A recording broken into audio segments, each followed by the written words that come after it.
Switch the machine on and open the steam valve. Nothing will happen because the machine is cold. After about 5 to 7 minutes, you'll start hearing steam, which means the water inside has boiled. Switch the steam valve off, but be careful, don't over-tighten it. Now the machine will begin to build pressure. It takes a minute or two, depending on the model. When the dial reaches 1, it's ready.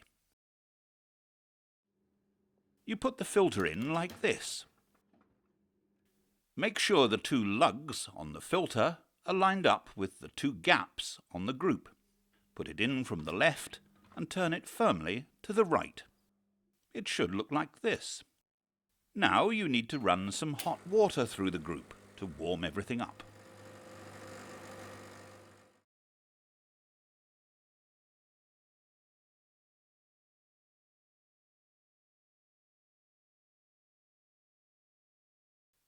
Make sure the flap in the bean hopper is open.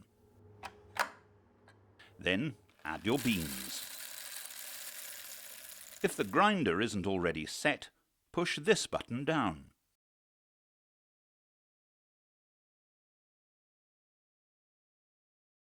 Turn the hopper all the way round to fine until it stops. Then bring it back a quarter turn. This gives you a basic setting. Switch the grinder on and grind enough coffee to fill the filter. Put the filter under the dispenser and pull the handle. This dispenses the coffee. Make sure you pull and release the handle so it snaps back, making sure all the coffee is released into the filter.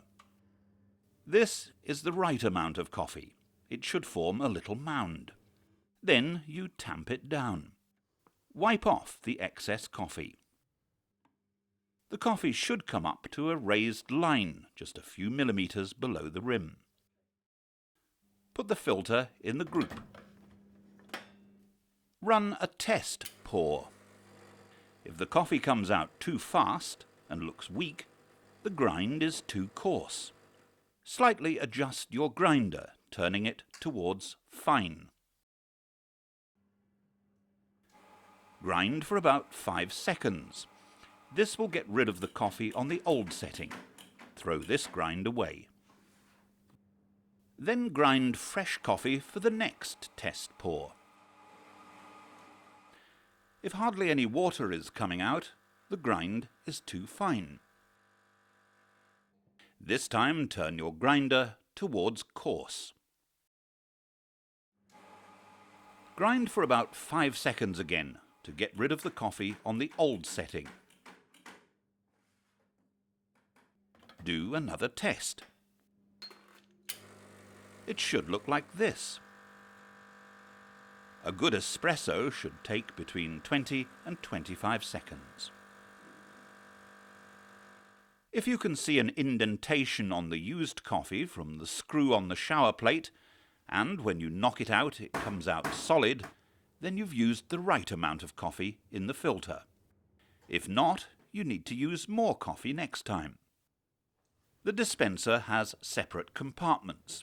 You can alter how many grams of ground coffee go into each compartment by turning this spigot inside the hopper.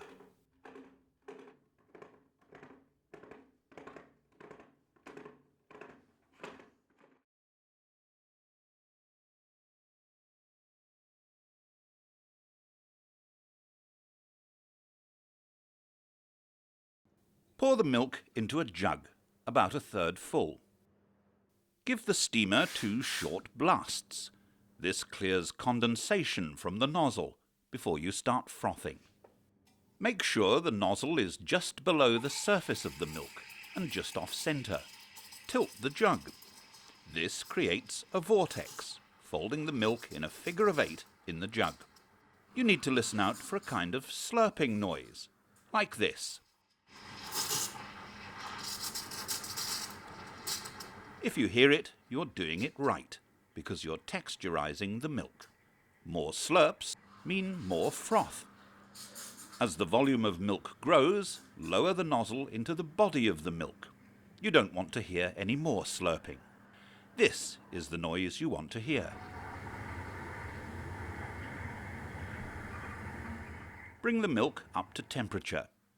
When it gets too hot to hold, count to 3 and turn the steam off. Tapping the jug will burst larger bubbles in the milk. Wipe the nozzle each time you use it, and give it 2 bursts of steam again to clear any milk left inside. You could also use a milk thermometer. Swirling makes the milk even and silky. Hold the cup at an angle and pour.